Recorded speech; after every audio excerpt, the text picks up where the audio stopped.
김건희 국정농단 특검이 윤석열 전 대통령의 부인 김건희 씨에 대해 어제 구속영장을 청구했습니다. 구속이 이뤄질 경우 전직 대통령 부부가 모두 구속되는 첫 사례가 됩니다.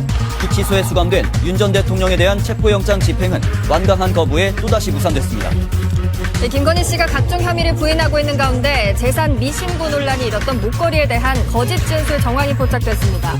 김 씨는 해당 목걸이가 2000년대 중반쯤 홍콩에서 구매한 모조품이라 진술한 것으로 전해졌지만 정작 같은 디자인의 제품은 10년 정도 뒤에야 출시된 것으로 확인됐습니다. 미국 국무부 당국자가 북한 비핵화가 아닌 주제에 대해선 미국과 대화할 수 있다고 한 김여정 북한 노동당 부부장의 최근 담화에 주목하고 있다고 말했습니다. 오는 25일 개최가 유력한 한미 첫 정상회담에선 관세 논의와 함께 한미동맹 현대화가 주요 의제로 다뤄질 걸로 전망됩니다. 트럼프 미국 대통령이 수입 반도체에 100% 관세를 물리겠다고 밝힌 가운데 미국 상무장관이 대통령 임기 동안 미국에 공장을 지으면 관세가 면제된다고 강조했습니다.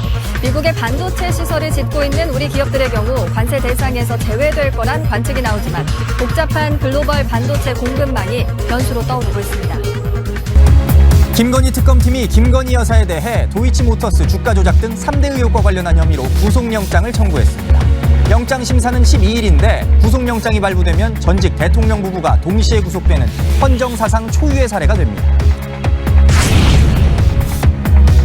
윤석열 전 대통령에 대한 특검팀의 두 번째 체포영장 집행 시도가 무산됐습니다. 교도관 10여 명이 강제로 끌어내려 했지만 완강히 저항해 중단했는데 특검팀은 조사 없이 기소하는 방안을 검토하고 있습니다.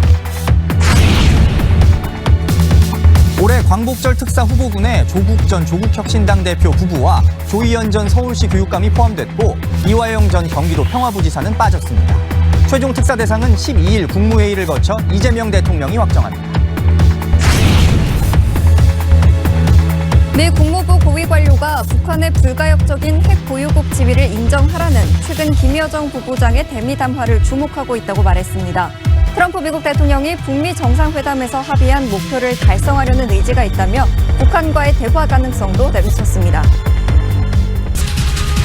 이재명 정부 첫 사면인 광복절 특별 사면 대상에 조국혁신당 조국 전 대표가 포함된 걸로 알려졌습니다. 오는 12일 국무회의에서 의결되면 사면이 확정됩니다. 오는 25일 한미 정상회담 개최가 유력한 가운데 양국의 세부 일정을 조율하고 있습니다. 관세 협상 세부 내용과 안보 의제가 중요하게 다뤄질 전망입니다. 미국 국무부 고위 관료가 김여정 북한 노동당 부부장의 최근 담화를 주목하고 있다고 말했습니다. 한반도 비핵화 등을 담은 싱가포르 성명 원칙에 여전히 전념하고 있다고도 강조했습니다.